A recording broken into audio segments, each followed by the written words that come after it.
State sentinel में आपका स्वागत। मैं हूं रविंदर सिंह। मुफ्त यात्रा मुबारक हो। कितना सही है ये सियासी फैसला और कितना गलत, आज इस पर बात करेंगे। आज मैं आप लोगों को विलन लगूंगा आप लोगों को विलन आज मैं, क्योंकि मेरे हिसाब से ये फैसला गलत है। महिलाओं को गवर्नमेंट बसेस में मुफ्त यात्रा, मैं गलत हो सकता हूं, इसलिए मैंने कहा कि मैं आज आपको विलन लगूंगा। लेकिन मेरा फर्ज है वो सारे पर्दे हटाकर, जो शीट्स आगे लगाई गई हैं उन सबको हटाकर अंदर की सच्चाई मैं आपको बताऊं, अंदर की तस्वीर आपको बताऊं। और वही बताने जा रहा हूं। मैं क्यों कह रहा हूं कि यह सियासी फैसला था। महिलाओं के लिए गवर्नमेंट बसेस में मुफ्त यात्रा टोटली सियासी फैसला है। माइलेज लेने के लिए, फुटेज लेने के लिए, वाहवाही लूटने के लिए कि ये लोग पिछले कई सालों से ये नहीं कर पाए। हमारी गवर्नमेंट को जुम्मा 8 दिन हुए हैं, हमने कर दिखाया। इस पर काम नहीं किया सरकार ने, अनाउंस कर दिया। शुरू करता हूं। जो कहूंगा सच के सिवा कुछ नहीं करूंगा। मेरे घर में, वो सुन रहे होंगे जो मेरे घर में आज आए थे। मेरे घर में आज एक रिश्तेदार आए, वेल साउंड, फाइनेंशियली कोई प्रॉब्लम नहीं है उनको, उनके बच्चे सेटल्ड हैं, एक अच्छी खासी मोटी पेंशन लेते हैं। वो मेरे घर में आए, बड़े खुश थे आज। उन्होंने जो एग्जैक्ट वर्ड मुझसे कहे, उन्होंने कहा कि मोदी ने महिलाओं का सफर मुफ्त कर दिया जम्मू कश्मीर में। मैंने उनको करेक्ट किया। मैंने कहा वो मोदी ने नहीं किया, नेशनल कॉन्फ्रेंस की सरकार है, उमर अब्दुल्ला सरकार ने किया है। मैंने उनसे पूछा ये फैसला सही था या गलत। वो कहते बड़ा सही फैसला है ये। फिर मैंने उनसे कहा कि क्या आप डिजर्व करते हो ये मुफ्त यात्रा? अगर ये मुफ्त यात्रा आपको नहीं करवाई जाती, ये फैसिलिटी नहीं होती, तो क्या आज आप मेरे घर तक नहीं आते? वो कहते नहीं आती। अगर ये नहीं होती तो मैं फिर पैसे दे के आती, ऑटो में आती, कार हायर कर लेती, टैक्सी में आती, आ जाती, कोई दिक्कत नहीं थी। मेरी बात उनको समझ आ गई। उनको लगा मुझे जरूरत नहीं थी इसकी। इसलिए मैंने कहा कि सरकार ने यह फैसला सुनाने से पहले होमवर्क नहीं किया, मेहनत नहीं की। मेहनत में वक्त लगता है, मेहनत लगती है, जाहिर सी बात है, वो नहीं की। जम्मू से उधमपुर, जम्मू से अखनूर, जम्मू से राजौरी, जम्मू से कठुआ, जम्मू से सांबा, जम्मू से आरसपुरा, मुझे लगता है कि 70% एम्प्लॉय ट्रैवल करते हैं, सरकारी मुलाजिम, और उनकी सैलरी शायद 50,000 से लेकर लाख सवा लाख तक होगी।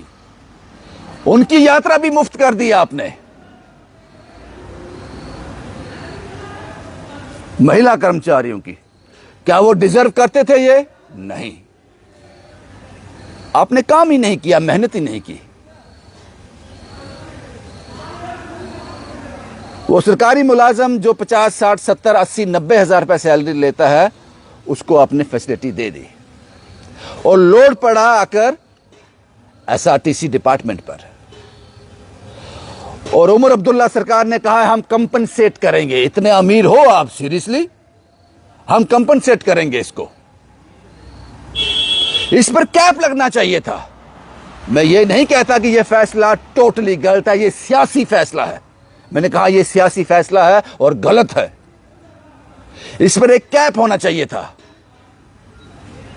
जिन महिलाओं को जरूरत है, महिलाओं को नहीं, सबको मुफ्त होना चाहिए था, जो वीपीएल कैटेगरी में आते हैं।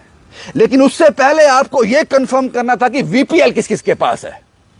मैं ऐसे लोगों को जानता हूं जिनको वीपीएल की जरूरत नहीं है, उन्होंने वीपीएल बनाए हैं। वहां भी भ्रष्टाचार है, धांधली है। पहले आपको वीपीएल स्ट्रीमलाइन करना था, चाहे वो मर्द है या औरत है, उनको स्ट्रीमलाइन करना था कि जो वीपीएल डिजर्व करता है उनका वीपीएल कार्ड होता। जब वो आदमी उस बस में बैठता वो अपना वीपीएल कार्ड दिखाता, और उसके घर के बाहर जो विक्रम रंधावा ने असेंबली में कहा था कि जिसके पास भी वीपीएल है उसके गेट के ऊपर एक प्लेट लगी होनी चाहिए कि ये वीपीएल है, क्योंकि जिसके पास वीपीएल होगा, जो वीपीएल डिजर्व करता है, गरीब आदमी है, उसको शर्म नहीं आएगी वो प्लेट लगाने में। लेकिन मुझ जैसे आदमी को शर्म आएगी जब उसके घर के बाहर लगा होगा वीपीएल, वो कटवाएगा, मुझे वीपीएल नहीं चाहिए, मुझे इसकी जरूरत नहीं है, क्योंकि वो प्लेट टंगी है बाहर। आपने गुप्त तरीके से वीपीएल दे दिए उनको भ्रष्टाचार के जरिए। ऐसे हजारों केस हैं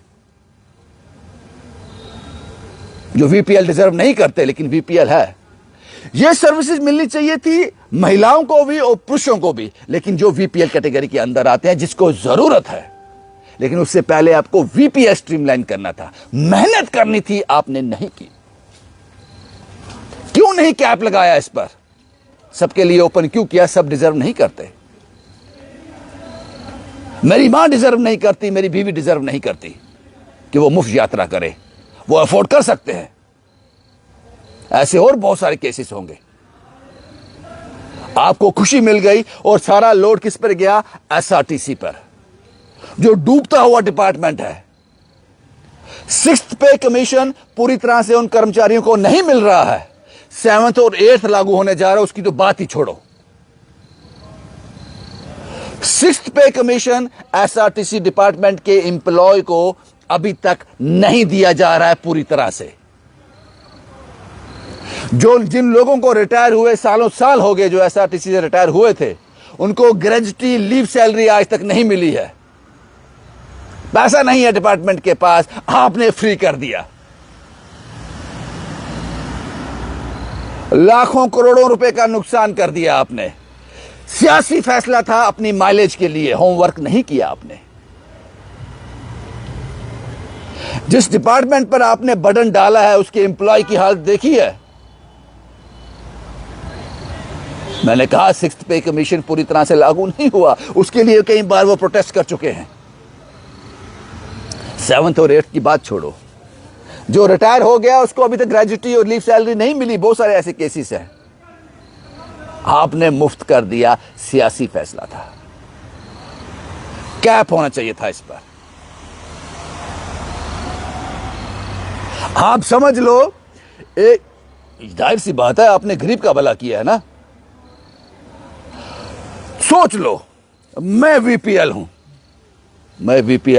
शायद वीपीएल कैटेगरी में आता है जो 150-200 रोज का कमाता होगा, शायद उससे भी कम, 35, 40, 50 रुपए मुझे लगता है जो आपका क्राइटेरिया है। मैं और मेरी पत्नी कहीं सफर करने के लिए जा रहे हैं, हमें जाना है जम्मू से अखनूर। हम जा रहे हैं, वीपीएल हैं दोनों, गरीब हूं। मेरी बीवी तो चली जाएगी, मैं उस बस के पीछे भागता भागता आऊंगा, मेरा थोड़ा वेट भी कम हो जाएगा, क्योंकि पैसे दोनों के पास नहीं होंगे। आपको कैप लगाना चाहिए था इसमें कि जो वीपीएल है उसको ये सर्विस दी जाएगी। सियासी फैसला था, माइलेज लेनी थी, फुटेज लेनी थी, वाहवाही लूटनी थी, तो ये फैसला किया आपने। आपको काम करना चाहिए था उन गांव तक ये बस पहुंचती, जो गांव वाले कहते हैं हमारे पास ये सर्विस है ही नहीं, वहां तक ये बस जाती। जो खर्चा आपने इस पर एक्सपेंडिचर आएगा, जो नुकसान यहां पे होगा, वो वहां पे आप देते, तो बात समझ आती कि हर गांव में एसआरटीसी की स्मार्ट बस जा रही है, ई बस जा रही है। अब बात समझ आती। आपने मरते हुए का और गला घोट दिया। इसलिए मैंने कहा यह सियासी फैसला था, और यही कारण है साहब, सियासतदान अपनी वाहवाही के चक्कर में इस तरह के फैसले कर देता है जिसका बहुत बड़ा नुकसान होता है। आपने कहा कि हम कंपनसेट करेंगे डिपार्टमेंट को, उमर अब्दुल्ला सरकार ने कहा हम कंपनसेट करेंगे। डेली वेज को कंपनसेट करो ना साहब, यहां जरूरत है। जो 9,000 पर अपनी एडीआर रगड़ रहा है, मैं भी जानता हूं, आप भी जानते हो, 6 महीने के बाद कुछ नहीं होने वाला। जो कमेटी आपने बनाई है, महराज मलिक ने बहुत सही कहा था इस 6 महीने जब होंगे तब तक उनकी सैलरी तो बढ़ा दो, ज्यादा मत करो, डबल कर दो, 20,000 कर दो। 9,000 ले रहे हैं, 20, 22, 25,000 कर दो। उसके बारे में नहीं सोचेंगे आप। आपने सभी महिलाओं की सफर फ्री कर दिया। इसमें गवर्नमेंट एम्प्लॉय भी आते हैं, इसमें बिजनेसमैन भी आता है। जिसको जरूरत नहीं थी उसको भी दे दिया। जिसको जरूरत है, जिसको भूख लगी है उसको खाना दो, जो नंगा है उसको कपड़ा दो, जो अनपढ़ है उसको पढ़ाई दो, वो सुविधा दो, जो बीमार है उसको इलाज दो, जो ऑलरेडी जिसका पेट भरा हुआ है आपने उसको और खाना दे दिया। मैंने कहा सियासी फैसला है ये। केजरीवाल ने पंजाब में किया है तो हम भी करते हैं। उस डिपार्टमेंट की हालत देखो पहले जाकर, उनके एम्प्लॉयज की हालत देखो, किस दौर से निकल रहे हैं। उम्र दे दी इस डिपार्टमेंट को, आज तक ग्रेजुटी और लीव के लिए तरस रहे हैं। जिस दिन आदमी रिटायर हो, घर जाए वो हार पहनकर 30, 35, 40, 45 साल नौकरी कर कर 1 हफ्ते के अंदर उसका पैसा उसके पास होना चाहिए। सालों साल निकल गए, वो एम्प्लॉय आज भी एड़ियां रगड़ रहे हैं। आपने उस डिपार्टमेंट को इतना अमीर बना दिया। मुझे पता है आज मैं आपको विलन लग रहा हूं, लेकिन सच है साहब, ये सच है, कड़वा है, सच है। दवा कड़वी होती है, ठीक कर देती है, स्वादिष्ट नहीं होती दवा। मैं वही दवा दे रहा हूं आपको। मेरे हिसाब से यह फैसला गलत है। फ्री जरूर होना चाहिए था, लेकिन गरीब के लिए, चाहे वो महिला हो या पुरुष हो, गरीब के लिए फ्री होना चाहिए था। माइलेज तो आपको मिल गया, फुटेज तो आपको मिल गया, वो हवाई आपने लूट ली। फैसला टोटली सियासी था। मैं कितना गलत हूं, कितना सही हूं, मुझे बताना जरूर। जो नुकसान आप यहां से उठाओगे, इस नुकसान को कंपनसेट करेगा सरकार, कंपनसेट करेगी डिपार्टमेंट को। आप कंपनसेट करते, एक दिन ये अनाउंसमेंट करते कि जम्मू कश्मीर के हर गांव में ई बस जा रही है, एसआरटीसी की बस जा रही है, वो सुविधा हमने दे दी, बात समझ आती। आप कंपनसेट करते, कहते डेली वेजर का 6 महीने के बाद हमने कमेटी बनाई है, जो फैसला होगा देखा जाएगा। तब तक हमने उनकी सैलरी डबल कर दी, 20,000 कर दी, 25,000 कर दी, बात समझ आती। मेरे हिसाब से यह फैसला गलत है। ये मेरी जाती राय हो सकती है, बाकी आप फैसला कीजिए मैं कितना सही हूं, कितना गलत। अगर आपको मेरे बारे में, इसके बारे में कुछ कहना है तो मैं सुनने के लिए तैयार हूं। कमेंट बॉक्स में मुझे बता देना कि मैं रविंद्र गलत है। मेरे जानने वाले रोज जम्मू से उधमपुर जाते हैं, जम्मू से अखनूर जाते हैं। 70,000, 80,000, 90,000 सैलरी है। आजकल मुफ्त जा रहे हैं, मजे में हैं। और बहुत कुछ करना बाकी था। उन अंधेरी गलियों में लाइट लगानी बाकी थी, मैंने रोशन गलियों में एक और खंबा लगा दिया। शुभम कुमार के साथ Ravindra Singh, the state sentinel के लिए।